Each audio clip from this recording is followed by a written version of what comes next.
On May 10th, 1994, a nation was truly reborn.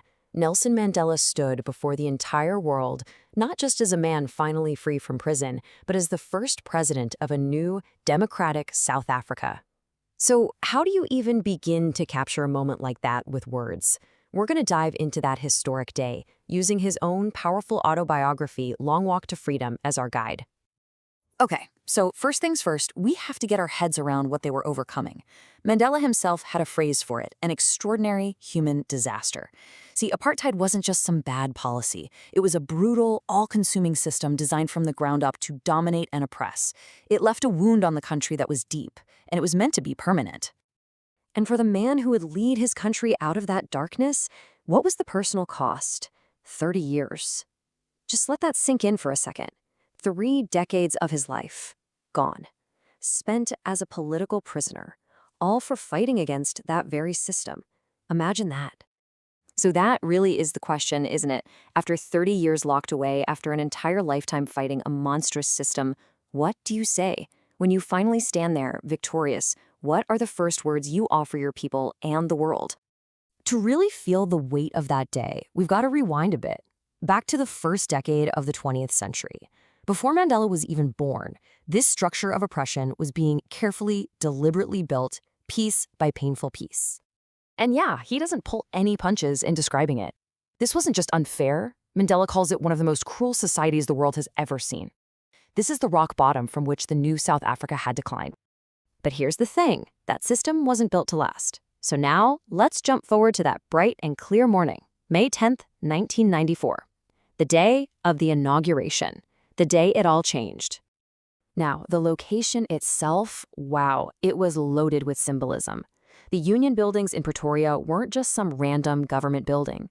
For generations, this was the cold, stone heart of white supremacy, the very center of the apartheid state.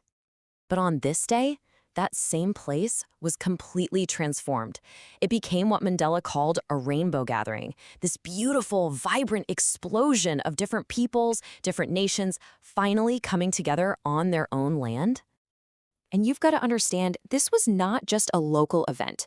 The whole world was watching. We're talking more than 140 countries sending their leaders to be there, to witness it. A world that had once isolated South Africa now came to celebrate its freedom. Okay. So there he is. The world is watching. Mandela walks up to the podium. What does he promise? What's the vision he lays out for this brand new nation? This right here is the heart of it all. It's a simple, powerful, absolute promise. He's drawing a line in the sand. With these words, he's declaring that the cycle of oppression is over, forever. And his promise was actually bigger than just ending racial oppression. He committed the new government to a much broader fight for human dignity, a fight to free all South Africans from poverty, from deprivation, from suffering, and from any kind of discrimination. Freedom for him was something you had to actively build.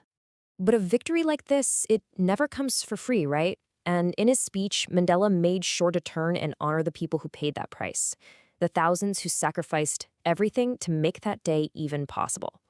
And this is what's so incredible about him, his humility. He doesn't paint himself as this lone hero who saved the day. No, he sees himself as the result of a long, long struggle, the living proof of generations of patriots who fought so he could be standing there. And he names them. He wants you to hear their names. Because this long and noble line of heroes wasn't just some poetic idea. These were real people, his comrades. Men who, as he put it, showed extraordinary courage, wisdom, and generosity. And this brings us to one of the most powerful ideas in his speech. He points out this incredible paradox. He says that the decades of brutality had this strange, unintended side effect. The sheer depth of the oppression actually forged incredible heights of character. It's this idea that out of the worst of humanity, the best of humanity can be born. You know, out of all this struggle, Mandela pulled these universal truths, lessons that go way beyond politics. He started to redefine ideas we all think we know, like what it really means to be brave, and what freedom truly is. And this definition of courage, you're not going to find it in a dictionary. This is something he learned the hard way, watching men and women risk everything, endure torture, and just refuse to break. For Mandela, courage wasn't being fearless. It was about feeling that fear and acting anyway. It's fascinating because his whole idea of freedom completely changed over his lifetime. When he was a boy, freedom was simple, just being able to run around in the fields. As a student, it was the freedom to read what he wanted. But then, something shifted. He realized those small, personal freedoms meant nothing if his people weren't free. His own hunger for freedom became a hunger for everyone's freedom.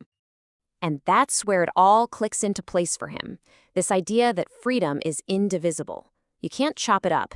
He couldn't enjoy a little bit of freedom for himself while knowing his brothers and sisters were in chains. Their chains were his chains. But then, his thinking takes this incredibly radical turn. He pushes the whole idea of liberation one step further, and he asks a question that honestly, it just stops you in your tracks. And this is a revolutionary idea. I mean, of course, the person who's oppressed isn't free, we get that. But Mandela argues that the oppressor isn't free either. They're a prisoner of a totally different kind. They're locked behind the bars of their own hatred and prejudice. And in the end, both of them are robbed of their humanity. And that right there is the final lesson from his long walk to freedom.